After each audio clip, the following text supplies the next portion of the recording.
What's up everyone, welcome to my 26th JavaScript tutorial, and this is kind of more a continuation of 25. And if you just watched 25, everything was pretty complicated, and now in this tutorial I'm going to be putting all the pieces together and everything's going to be coming to light.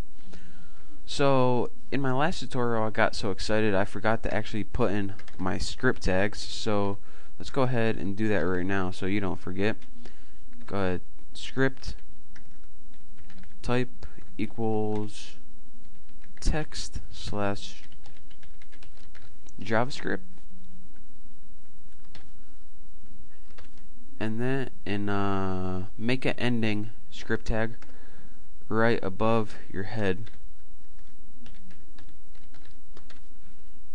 and you're actually gonna want to be adding one of these to the body. So let's copy and paste those right down at the body. So now you got a script in your head and a script in your body. Let me just separate that so you guys can see a little easier. Now, as you know, before we made a function which was actually an object function, and we named it computer, and we set all of the parameters equal to a value just so they were a lot easier to work with. The next thing that we did was made an instance where we said, alright, we have a variable, my new computer, it's new, we'd never used it before, and we're using the computer function, and each of these parameters describe our properties for this right here. So let's go ahead and use this. Since we already made an instance called my new comp, we can call any of these functions right here. So in our body script, let's go ahead and I'm getting kind of sick of alert boxes, so let's just make a basic text on the window. So let's go document write, and this isn't part of what we're doing at all. We learned this before. All this does is write text on a website. So let's write document write, and as you know, anything that we type into this parameter is going to show up on the website.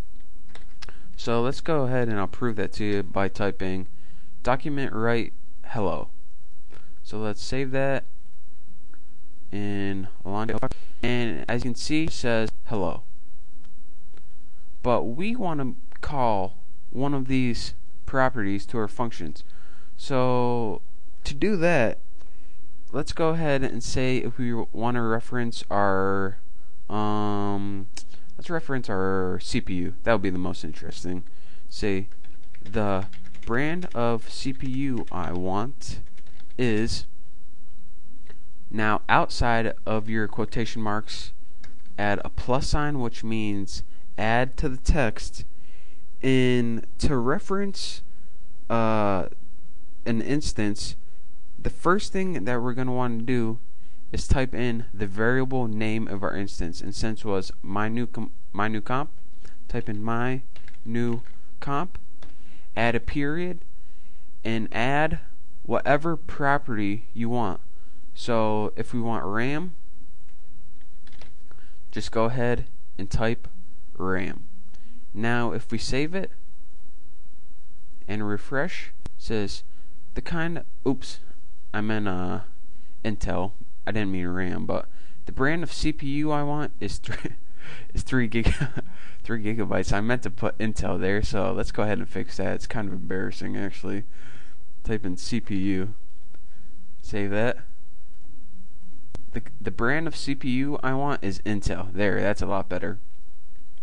Now as you can see, anytime you want to reference a piece of your document, your object, type the variable's name in and whatever parameter you want, and this will give you whatever parameter is in your new variable. As you can see, my comp CPU is Intel, and we use that by this object called computer. Now this might be a little complicated to you still, so I'm probably going to be going over this a couple times in the next tutorials until we have it down and nailed and figure it out until we're pros at it. But study this tutorial and make sure you know how to reference and at least just output basic text on your screen. So I hope you learn a little something, and if this is cloudy, I'll be clearing it up in the next couple tutorials. But thanks for watching. Make sure to subscribe.